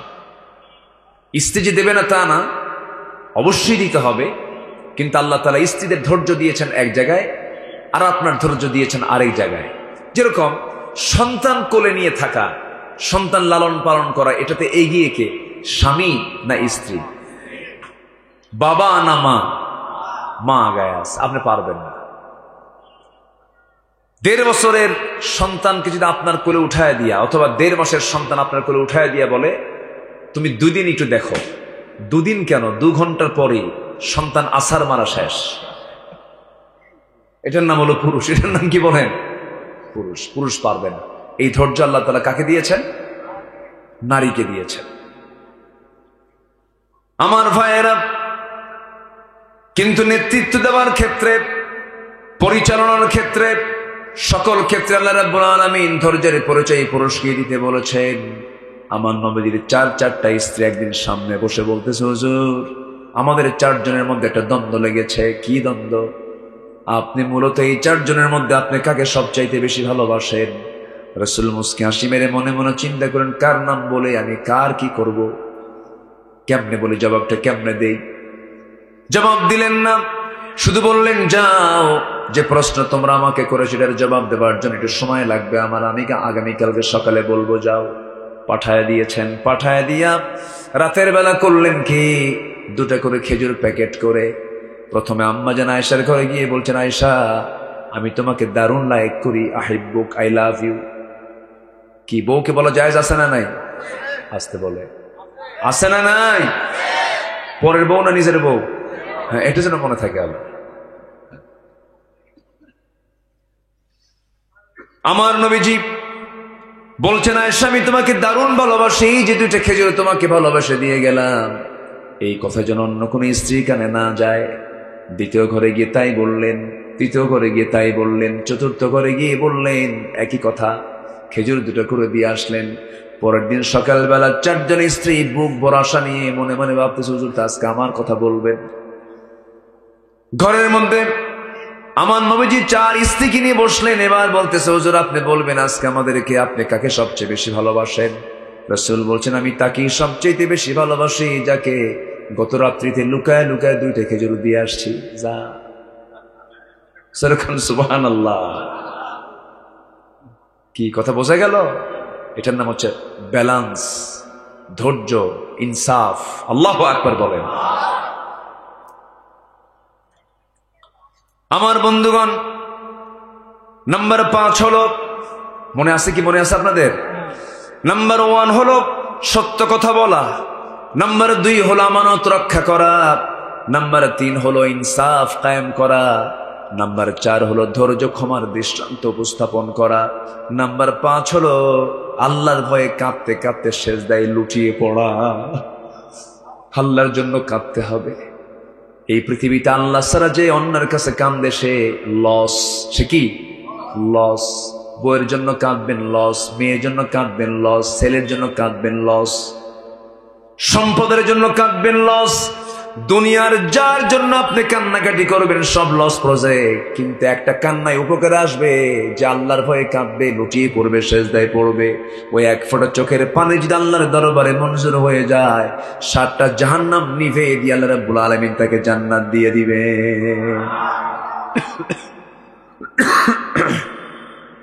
আল্লাহ রাব্বুল আলামিন বলেন, والذين يبيتون لربهم سجدا وقياما والذين يقولون ربنا اصرف عنا عذاب جهنم إن عذابها كان غراما إنها ساءت مستقرا ومقاما। জোরে বলি আল্লাহু আকবার। আল্লাহর ভয়ে কেঁদে কেঁদে বলবে, আল্লাহ ওই জাহান্নামে ঢোকা তো আমার দ্বারা সম্ভব না, আমাকে জাহান্নাম থেকে বাঁচাও। আল্লাহ তুমি আমাকে মাফ করে দাও। যে সমস্ত বান্দাগুলো আল্লাহর ভয়ে চোখের পানি ফেলে ফেলে যায়, নামাজ ভিজায় ফেলে, আল্লাহ বলেন ওই বান্দাকে মাফ করে দাও, আমি আল্লাহ আমার ওয়াজিব হয়ে যায়। জোরে কোন সুবহানাল্লাহ। মাফ চাইবো কার কাছে? ক্ষমা চাইবো কার কাছে? চোখের পানি ফেলে ফেলে কাঁদবো কার কাছে? আল্লাহর কাছে। হারে সাহাবীরা দুনিয়াকে প্রাধান্য দেন নাই, দুনিয়াকে বিক্রি করে দিয়েছেন, আখিরাতের কাছে নয়। হ্যাঁ, আখিরাতের কাছেই তারা দুনিয়াকে বিক্রি করে দিয়েছেন। আখিরাতটা তারা কিনে নিয়েছেন, দুনিয়া তারা বিক্রি করে ফেলেছেন। একটা ছোট্ট ইতিহাস মনে পড়ে গেল, শুনবেন নাকি? আগ্রহ আছে তো? ওইদিকে ওমরে ফারুকের জীবনের একটা অংশ কিন্তু বাদ পড়ে আছে। আছে? মনে আছে? মনে আছে? আমার বন্ধুগণ, কি ছিল তাদের সোনালী জীবন? মক্কা এবং মদিনার ঠিক মাঝখান বরাবর বাড়ি। একজন ব্যক্তি, একজন সাহাবী ইসলাম কবুল করেছেন। ছোটবেলায় বাপকে হারিয়েছেন, এতিম হয়ে চাচার কাছে মানুষ হয়েছেন। সেই সাহাবী ইসলাম কবুল করলেন। চাচা এসে বলল, ভাতিজা শুনলাম কি জানো? এবারে ভাতিজা বলছে, আপনি শুনবেন কেন? দেখেন, লা ইলাহা ইল্লাল্লাহ। এই আচরণ দেখে চাচা বলে ফেললো, তুই কি জানিস তোর সমস্ত সম্পত্তি আমি জোর করে দখল করে নেব? কে চাচা, জোর করে দখল করার দরকার নাই, আমি আপোষে সব দিয়ে দিলাম, ইমান আমার বড়। যেরকম সুবহানাল্লাহ। গায়ের জামাটাও খুলে নিয়েছে, জোর করে মারধর করে লুঙ্গিটা পর্যন্ত খুলে নিয়ে তাকে উলঙ্গ করে ঘর থেকে বের করে দিয়েছে, তাও খুশি তিনি। দরজার কাছে গিয়ে বলে, মা দরজা খুলো, তবে আমাকে দেখো না, আমাকে ছোট্ট একটা কাপড় দিয়ে দাও, সতরটা ঢেকে ফেলবো, নবীর দরবারে চলে যাচ্ছি। ইমান বিক্রি করি নাই, দুনিয়া বিক্রি আমার হয়ে গেছে। যেরকম সুবহানাল্লাহ। দুনিয়া বিক্রি হয়ে গেছে, কিন্তু ইমান বিক্রি হয়নি। ছুটে চললেন নবীর পানে। প্রচন্ড শীতকাল, ঠান্ডার সময় খালি গায়ে কোনো মতো সতরটা থেকে চলে গেছেন মদিনার মসজিদের পাশে নবীর কবর, নবীর হুজরাখানার সামনে গিয়ে দাঁড়ায়ছেন। দরজায় নক করেছেন, দরজা খোলা মাত্র রাসূল দেখলেন কে যেন সামনে দাঁড়ানো, গায়ে কাপড় চোপড় নাই, নগ্ন দেহ। ভিতরে ঢুকলেন। আমার নবজি তার নিজের পরনের দুটো জুব্বা, নিজের গায়ের দেওয়ার দুটো জুব্বা আস্তে করে হাতের মধ্যে নিয়ে বললেন, যুবক, এই যে জুব্বাখানা তুমি পড়ো। জুব্বাটা পড়ার পরে তিনি বলেন, কি হয়েছে, ঘটনা কি? কে চাচা আমাকে বস্ত্রহীন করে বাড়ি থেকে বের করে দিয়েছে। রাসূল মুস্কি হাসি মেরে বললেন, তোমার চাচা তোমাকে কাপড় ছাড়া শূন্য দেহে পাঠিয়ে দিয়েছে, আর বিশ্ব নবী তার গায়ের জুব্বা তোমাকে হাদিয়া দিয়েছে, যাও। যেরকম সুবহানাল্লাহ। খুব খুশি সাহাবী। এবার রাসূল বলছেন, ও সাহাবী, তুমি কিছু বলতে চাও নাকি? এবার তিনি বলছেন, ইয়া রাসূলুল্লাহ, আমার বলার কি, আপনি আমার জন্য একটু দোয়া করবেন, আপনি আমার জন্য খাস করে দোয়া করবেন। আমার রাসূল করলেন কি, হাত দুটো উঁচু করে আকাশের দিকে তাকায় বলছে, আল্লাহ তাআলা আমার আব্দুল্লাহর জান মাল তুমি কাফের বেঈমানদের জন্য হারাম করে দাও। মনটা খারাপ হয়ে গেছে। হুজুর, দোয়া চাইলাম কি, আপনি দোয়া করলেন কি? কি হয়েছে তোমার হুজুর? আমি তো শহীদ হতে পারবো না, কাফের বেঈমানদের জন্য আমি হারাম হয়ে গেছে, আমাকে মারতে পারবে না, ওরা আমাকে শেষ করতে পারবে না। এবার রাসূল বলছেন, তোমার যদি জিহাদের তামান্না থাকে, ওয়াইম্মা তাআলা ফিরাশি, আল্লাহ রাব্বুল আলামিন তোমাকে শহীদের দরজা বিছনায় মূল্য দিয়ে দিবেন। যেরকম সুবহানাল্লাহ। আমার নবীজি ওই সাহাবীকে পাঠায় দিলেন, সাহাবায়ে কেরামদের মধ্যে সময় কাটান। মদিনা থেকে যুদ্ধের ডাক চলে এসেছে, যুদ্ধের ময়দানেও তিনি চলে গেলেন। যুদ্ধ শেষ হলো। যুদ্ধ থেকে ফেরার পথে হঠাৎ করে মদিনায় আসার পথে তিনি অসুস্থ হয়ে পড়লেন। নবীকে জানানো হলো। রাসূল বললেন, আমার প্রিয় সাহাবী, তার সর্বোচ্চ সেবাটুকুন করো। সর্বশেষ 3 দিন পরে আবার জানানো হলো, হুজুর, আমরা তাকে বাঁচাতে পারলাম না, আব্দুল্লাহ দুনিয়া থেকে বিদায় নিয়েছে। রাসূল বলেন, গোসল করাও, কাফনের কাপড় পড়াও, আমার আব্দুল্লাহর জানাজা কেউ পড়াবে না, আমার আব্দুল্লাহর জানাজা আমি রাসূল নিজে তার দায়িত্ব গ্রহণ করলাম। রাসূল জানাজা পড়ায় দিলেন। জানাজা শেষ করার পরে রাসূল বলছেন, সাহাবীরা রে, আমার আব্দুল্লাহর কবরটা কোথায় খনন করেছো? ওই যে 2 পাহাড়ের ঠিক মাঝখানে। রাসূল বলছেন, সাহাবীরা, আমার আব্দুল্লাহর লাশটা কেউ কবরে রাখতে পারবে না, আমার আব্দুল্লাহর কবরটাতে আব্দুল্লাহর লাশ আমি রাসূল নিজের হাতে শোয়ায় দেব, নিজের হাতে রাখবো, আমাকে নিয়ে চলো। রাসূল নিজে চলে গেলেন। যাওয়ার পরে কবরের সামনে দাঁড়ালেন, কবরের মাটিতে নামলেন। মাটিতে নেমে বলছে, আবু বকর আমার ডানে আসো, ওমর আমার বামে আসো। কবরের মধ্যে নেমেছেন কয়জন? 3 জন নেমেছেন। পৃথিবীর 3 জন সেরা মানুষ নেমেছেন। মাঝখানে রাসূল হাত দুটো আগায় দিয়ে বলছে, সাহাবীরা, আমার আব্দুল্লাহর লাশটা আমার হাতে দাও রে। এই আমার আব্দুল্লাহ দুনিয়া বেঁচে ঈমানটা রক্ষা করেছে। এই আব্দুল্লাহ দুনিয়ার সব মায়া ছেড়ে দিয়া আমার মায়া ধরেছে, আল্লাহর মায়া ধরেছে, আব্দুল্লাহকে আমার হাতে তুলে দাও। আব্দুল্লাহর লাশটা হাতের মধ্যে নিলেন। বললেন, আবু বকর মাথা ধরো, ওমর পা ধরো। কবরে শোয়া দিলেন। শোয়া দিয়া বুকের উপর হাত রেখে বলছে, আরশের মালিক আল্লাহ, আমার আব্দুল্লাহর উপরে এই সময় পর্যন্ত আমি সন্তুষ্ট আছি, তুমি আব্দুল্লাহকে মাফ করে দাও। পাশে থেকে একজন সাহাবী সাদ বিন আবি ওয়াক্কাস রাদিয়াল্লাহু তাআলা চিৎকার মেরে বলছে, আরে আমার পোড়া কপাল রে, আজকে জীবিত সাদ বিন আবি ওয়াক্কাস না হয়ে যদি মৃত সাদ বিন আবি ওয়াক্কাস হয়ে যদি ওই কবরের বাসিন্দা হতে পারতাম, জীবনটা ধন্য হতো। দুনিয়ার সবচেয়ে সেরা 3 জন মানুষ যার কবরে নামে, যেরকম সুবহানাল্লাহ। আল্লাহু আকবার বলেন। জীবনটাকে রঙিন করব ঈমান দিয়ে। জোরে বলি ইনশাআল্লাহ, জোরে বলি ইনশাআল্লাহ। কাঁদবো কার ভয়ে? কাঁদবো কার ভয়ে? আল্লাহ রাব্বুল আলামিন বলেন وَيَخِرُّونَ لِلْأَذْقَانِ يَبْكُونَ وَيَزِيدُهُمْ خُشُوعًا। জোরে বলুন আল্লাহু আকবার। নাম্বার 6 হলো মুমিনরা একে অপরের প্রতি বিনয়ের বাহু প্রসারিত করবে। اخفض جناحك لمن اتبعك من المؤمنين। জোরে বলুন আল্লাহু আকবার। পরস্পরে আমরা শত্রু হব না বন্ধু হব? বলেন, শত্রু হব না বন্ধু হব? বন্ধু হব। মুমিনরা শান্তি প্রতিষ্ঠাকারী হবে না অশান্তি প্রতিষ্ঠাকারী হবে? শান্তি প্রতিষ্ঠাকারী হবে। কষ্ট হচ্ছে মনে হয় নাকি? হ্যাঁ, আমি যে আয়াত বলতেছি বিরক্ত হচ্ছেন না তো? হ্যাঁ জি আলহামদুলিল্লাহ। বিগত 16 বছর আয়াত বিহীন কিছু বক্তা বের হয়েছিল, ঠিক কিনা বলেন? মঞ্চ উঠেছিল, নাচানাচি করতো, আর ভেস্কি কেটে কেটে আলেমদের বিরুদ্ধে কথা বলতো। আল্লামা সৈয়দ কামালউদ্দিন জাফরির মতো ব্যক্তিকে নিয়ে বাজে কথা বলেছে। ওই যে ব্রাহ্মণবাড়ি আখাউড়ার কি জানি নাম ওর, ওই যে আছে না, খালি ডিজে গান টান গাইতো, ওই যে কি, হ্যাঁ বদমাই সেগুলো।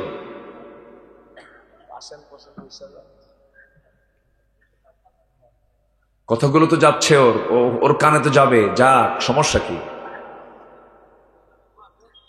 শামীম ওসমান ওর মাহফিলে আসে, এসে প্রধান অতিথি হয়ে বলে, হুজুর আমি আপনার জিকিরের খুব ভক্ত। দেখেন, কোনো কিছুর ভক্ত না, মানে শয়তান শয়তান বেছে না, বোঝেন?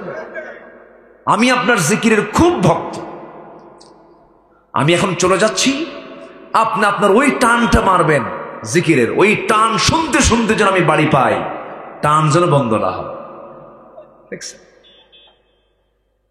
এই হচ্ছে এদের তবিয়ত গুলো। নাম্বার 8, মুমিনরা একে অপরের দোষ ধরবে, আজ থেকে দোষ অন্বেষণ করবে, দোষটাকে আড়াল করবে। আল্লাহু আকবার বলো। জি হ্যাঁ, কি এই কথাগুলো বলার দরকার আছে নাকি বলেন? হ্যাঁ, আল্লাহ রাব্বুল আলামিন বলেন, ইয়া আইয়ুহাল্লাযীনা আমানু ইজতানিবু কাসীরাম মিনায-যন্নি ইন্না বা'দায-যন্নি ইসমুন ওয়া লা তাজাসসাসু ওয়া লা ইয়াগতাব বা'দুকুম বা'দা أيحب أحدكم أن يأكل لحم أخيه ميتا فكرهتموه واتقوا الله إن الله تواب رحيم। জোরে বলুন আল্লাহু আকবার। গীবত করতে যেও না, চগলখড়ি করো না, দাম হয়ে গেছে দামের উপরে দাম দিও না। আবার জমি বিক্রি করে বায়না করেছ, দলিলটা হয় নাই, বায়নার টাকাও নিয়েছ, আরেকজন শতক প্রতি 20,000 টাকা করে বেশি বলেছে, বায়না উল্টায় ফেলতেছ। এটা মনে হয় শৈল কোপায় নাই, আসতে বলবেন না, আছে না নাই? আছে। এগুলো করা যাবে না। বনের সম্পত্তি মেরে খাওয়া ভাই মনে হয় এলাকায় নাই, আসতে বলবেন না, আছে না নাই? বনের সম্পত্তি কেমনে মেরে খায় দেখেন। বনের সম্পত্তি ভাইয়ের সমান পাবে না, তবে অর্ধেক পেয়ে যাবে। কিন্তু রাস্তার ধারের জমির দাম একসময় ছিল কম, বিলের সিলের জমির দাম ছিল বেশি, ধানি জমির দাম ছিল বেশি, কিন্তু এখন রাস্তার ধারে দাম বেশি না ধানি জমির দাম বেশি? রাস্তার ধারে ভাইরা করে কি, সব জমিগুলো রাস্তার ধারের সবগুলো দলিল করে নিয়ে বন্ধের অংশ ফেলায় দেয় বিলের ভিতরে, যেন কোনোদিন বিক্রিও না হয়, কেউ কিনতেও না যায়, শেষমেশ যেন বাধ্য হয় ভাইয়ের কাছে দিতে। তুমি কৌশল করতেছো, কেউ না বুঝলেও বোঝার পিছনে একজন আছেন, তিনি আমার কে। বন্ধুর সঙ্গে কথা পর্যন্ত বলো না, কথা বললেই তো জমি দিতে হবে, বের করে দিতে হবে। মাঝে মাঝে আবার দাওয়াত দেয়, দাওয়াত দিয়ে নিয়ে এসে বাড়িতে বসায়া নাটোরের কাঁচাগোল্লা, বগুড়ার দই, টাঙ্গাইলের চমচম, কুমিল্লার রসমালাই, যশোরের খই, এই সমস্ত সবগুলো এক জায়গায় করে পাশে বসায়া বোনকে সুন্দর করে ওয়াজ শোনায় দেয়। ভাই তার বোনকে বলছে, বোন একটা ওয়াজ করে কি, অংশ নিলে কিন্তু ধ্বংস হয়। দেখছেন কি ওয়াজটা দিল, আছে না নাই বলেন তো? এই সমস্ত আচরণ যারা করবে এগুলো ইমানদারের আচরণ নয়, এগুলো বাদ দিতে হবে, স্ট্রেট ফরওয়ার্ড হয়ে যেতে হবে। ইমানদার কখনো কাউকে ঠকাতে পারে না, আমানতের খেয়ানত করতে পারে না। আমার বন্ধুগণ, পরস্পর দোষারোপ করবে না, দোষ অন্বেষণ করবে না। নাম্বার 9 হলো অসহায় অভাবী যারা তাদের পাশে দাঁড়াবে, অসহায় যারা তাদের পাশে দাঁড়াবে। ওয়ায়ুতঈমুনা আত-তুআমা আলা হুব্বিহি মিসকিনান ওয়া ইয়াতীমান ওয়া আসীরা। জোরে বলুন আল্লাহু আকবার। নাম্বার 10 হলো সৎকর্মী এবং তাকওয়া যারা, তাকওয়ায় তারা পরস্পরকে সাহায্য করবে। সৎকর্ম এবং তাকওয়ার কাজে পরস্পরকে সাহায্য করতে হবে। আল্লাহ রাব্বুল আলামিন বলছেন, ওয়া তাআওয়ানু আলাল বিররি ওয়াত তাকওয়া ওয়া লা তাআওয়ানু আলাল ইসমি ওয়াল উদওয়ান। জোরে বলুন আল্লাহু আকবার। এরপর আল্লাহ রাব্বুল আলামিন নাম্বার 11 বলেছেন, আত্মীয়ের হক যারা আদায় করবে, এগুলো সবচেয়ে বড় গুণগত দিক।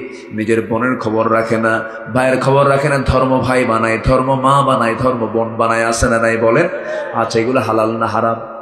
বলেন হালাল না হারাম? হারাম। নাম্বার 12 হলো মানুষের সাথে সুন্দর কথা বলবে, ওয়াকুলু লিন-নাসি হুসনা। নাম্বার 13 হলো জমিনে নম্রভাবে চলবে, বিনয়ী হয়ে চলবে। ক্ষমতার মসনদ পেয়ে বাস ভাববে না আমি বিশাল বড় কিছু হয়ে গেছে। খেলে থানায় ফোন মারতো, কিসে ফোন মারতো বলেন? খেলে থানায় ফোন মারতো। ফোন কি দেব? পুলিশ কি পাঠাবো? এগুলো কি করছে কি করে নাই বলেন? আল্লাহ রাব্বুল আলামিন বলছেন না, ইমানদাররা এগুলো করবে না। وعباد الرحمن الذين يمشون على الأرض هونا وإذا خاطبهم الجاهلون قالوا سلاما। নাম্বার 14 এবং 15 যারা দুঃসময়ে আল্লাহর পথে ব্যয় করবে। নাম্বার 15 যারা রাগকে নিয়ন্ত্রণ করবে। আল্লাহ রাব্বুল আলামিন এই সমস্ত মুহসিন বান্দাদেরকে দারুণ ভালোবাসেন। আর ভালোবাসেন যাকে জাহান্নাম দিবেন না জান্নাত দিবেন। বলেন বলেন, জাহান্নাম না জান্নাত? আল্লাহ রাব্বুল আলামিন বলেন, আল্লাযীনা ইউনফিকুনা ফিস-সাররাই ওয়াদ-দাররাই ওয়াল কাযিমিনাল গায়য والعافين والعافين عن الناس والله يحب المحسنين। জোরে বলুন আল্লাহু আকবার। যারা গোপনে দান করে, প্রকাশ্যে দান করে, সচ্ছলতায় দান করে, অসচ্ছলতায় দান করে, থাকলেও দান করে, না থাকলেও যা আছে তা থেকে দিয়ে দেয়, দান করে, মানুষকে মাফ করে দেয়। আল্লাহ সেই সমস্ত মুহসিন বান্দাদেরকে ভালোবাসেন এবং তাদেরকে জান্নাতের ঘোষণা দিয়ে দিয়েছেন। যেরকম সুবহানাল্লাহ। মোট কয়টা হলো বলেন? আসতে বলবেন না, কয়টা বলেন? হয়তো অনেকের মনে থাকবে না, রেকর্ড আছে, রেকর্ড হয়ে যাচ্ছে। সবাই আপনারা এটা মাথায় নিয়ে রাখবেন। আমার বন্ধুগণ, এই পরামর্শগুলো আমার নয়, আমি আব্দুল্লাহ, আমার নয়। আমার এই পরামর্শগুলো কার পরামর্শ? আসতে বলবেন না, কার পরামর্শ? আল্লাহর পরামর্শ। আমার নবীজি করলেন কি, ওই সাহাবী আব্দুল্লাহর বিদায়টা দিয়ে আসলেন। আমার বন্ধুগণ, ওই আব্দুল্লাহর মতো জীবন সাজাতে হবে, ওমরের মতো জীবন সাজাতে হবে, সাহাবে কেরামদের মতো জীবন সাজাতে হবে। যদি আমরা সাজাতে পারি, আমার বন্ধুগণ, ওই সমস্ত সাহাবীরা দুনিয়াতে বসে জান্নাতের সংবাদ পেয়েছেন, এমনি এমনি পান নাই। তাদের মূল লক্ষ্য ছিল দুনিয়া না আখিরাত। দুনিয়া না আখিরাত। আখিরাতের জন্য নামাজ পড়ার দরকার আছে না নাই বলেন? নামাজ হবে কয় ওয়াক্ত? 5 ওয়াক্ত নামাজ পড়তে রাজি আছেন? কার একটা হাত তুলে দেখান দেখি।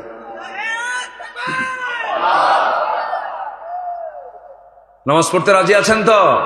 চিৎকার মেরে বলি, ইয়া আল্লাহ, আমাদেরকে 5 ওয়াক্ত সালাত আদায় করার তৌফিক তুমি আল্লাহ দিয়া দাও।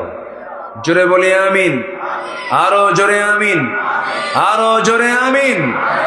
হাত নামান। আশপাশে মাইয়াত শুয়ে আছেন, কবরবাসী আছেন, আমরা তাদের জন্য দোয়া করব। অনেক রাত হয়েছে, সব দিকে আমরা খেয়াল করব। আসেন আমরা নামাজের মতো করে বসি। আমরা চাইবো কার কাছে? আল্লাহর কাছে আমরা চাই।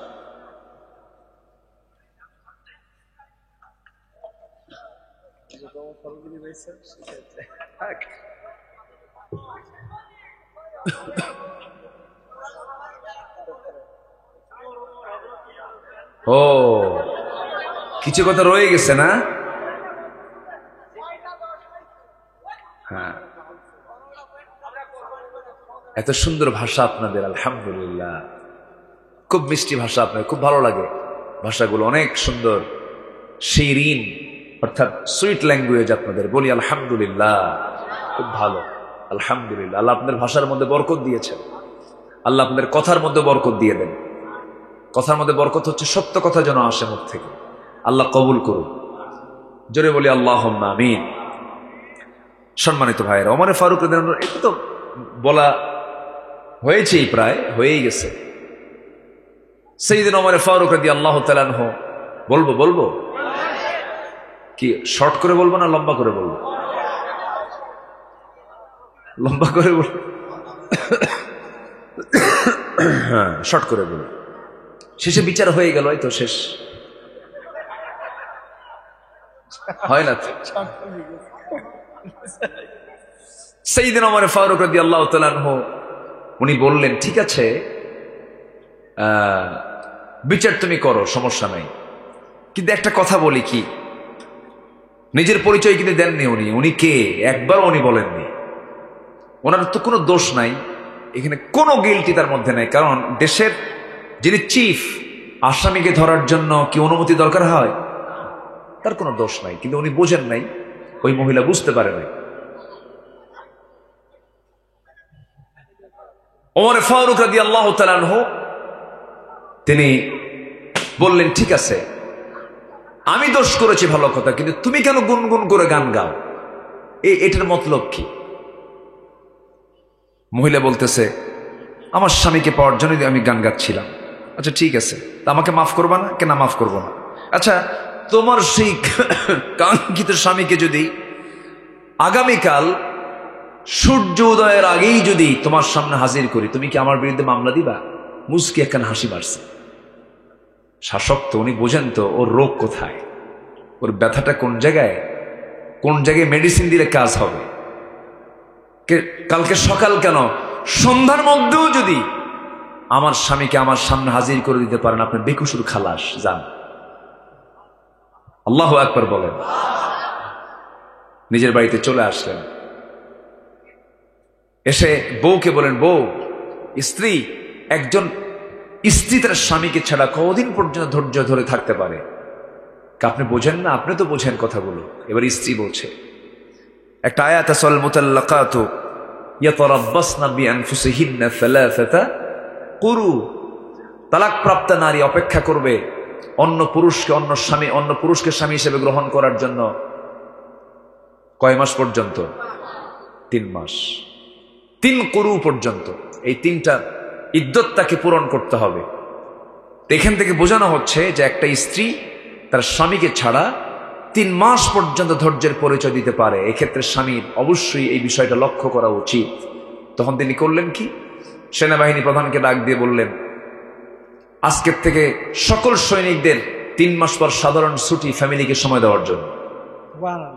আচ্ছা, সাথে ওই সীমান্ত প্রহরায় নিয়োগপ্রাপ্ত ওই যে রাতের গভীরে যে মহিলাকে উনি দেখতে গেছিলেন, তার হাজবেন্ডকে অবিলম্বে খুব দ্রুত গতিতে তাকে ছুটি মঞ্জুর করা হোক, কারণ মামলা হওয়ার সম্ভাবনা আছে। কি কথা বলতেন? ছুটি মঞ্জুর করে দিলেন। সম্মানিত ভাইয়েরা, তাদের কাছে ক্ষমতা ছিল একটা, মানে তাদের কাছে ক্ষমতা ছিল কি, তাদের নিজের মান সম্মান যশ খ্যাতি প্রতিষ্ঠার জন্য, না আমানত রক্ষার জন্য? আমানত রক্ষার জন্য। তারা আমানত মনে করেছেন। আল্লাহ তাআলা আমাদের সকল কিছুকে সাহাবা কেরামদের অনুকরণীয়, তাদের অনুসরণীয় হয়ে তাদের কাজগুলো আমরা যেন ফলো করতে পারি, তাওফিক সবাইকে দান করুন। জোরে বলি আল্লাহুম্মা আমিন। কোরআনের আলোকে 15টি সৌন্দর্য, মানুষের চারিত্রিক সৌন্দর্য, এই 15টি চারিত্রিক সৌন্দর্য আল্লাহ তাআলা আমাদের ভিতরে উপস্থিত করে দেন। এই আশাবাদ কামনা করে আমি আমার ভাঙ্গাচোরা কিছু কথা যা বলেছি এখানে শেষ করছি। সবার কাছে দোয়া চাই, দোয়া করি। আপনি দোয়া করবেন। দোয়া করবেন না? আপনি দোয়া করেন, আপনি করেন।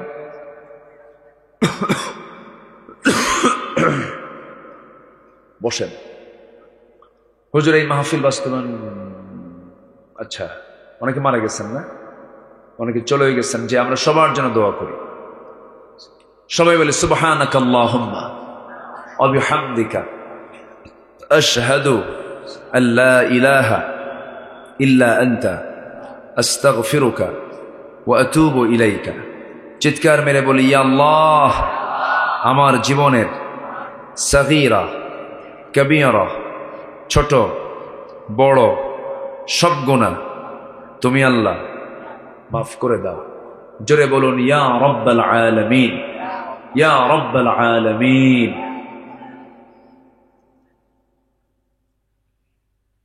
আল্লাহুম্মা আমিন।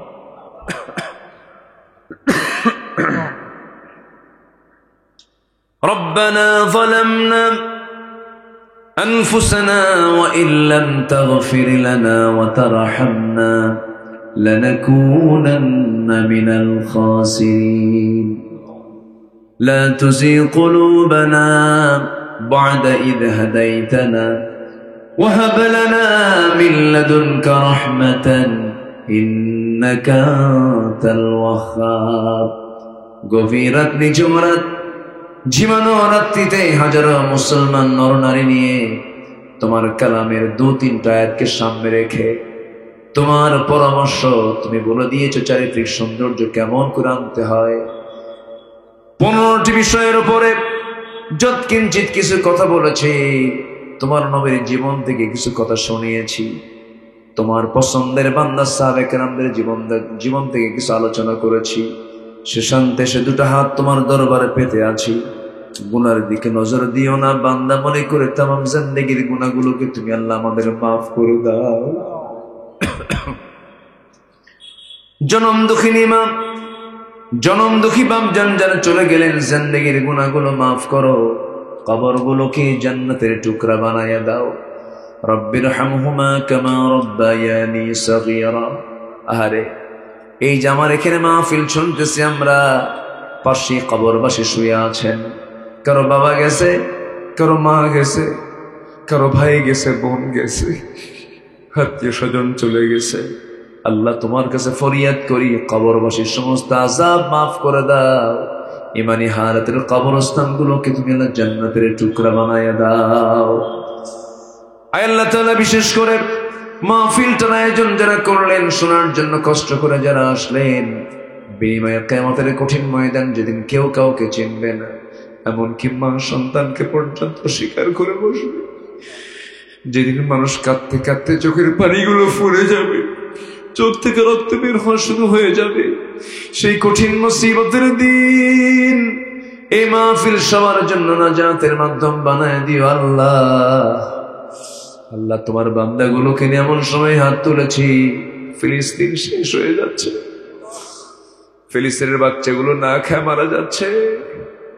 তোমার বাইতুল আকসা তুমি আল্লাহ মুসলমানদের হাতে তুলে দাও। এই ক্রান্তি লগ্নে 180 কোটি মুসলমানের জন্য তুমি একটা ওমর পাঠায়া দাও। ফিলিস্তিনের মাটিতে সালাম দেন আইয়ুবের মতো তুমি আল্লাহ মুজাহিদ পাঠায়া দাও। আয় আল্লাহ তাআলা, দুনিয়া থেকে যে বিদায় নেব রে, ঘর থেকে টান মেরে বের করবে, কবরে শোয়া দেবে, 24 ঘন্টা যাবে না, মাথার চুলগুলো খসে খসে পড়বে, 3 দিন লাগবে না, চামড়াগুলো গলে গলে পোকার পেটের খাবার হয়ে যাবে।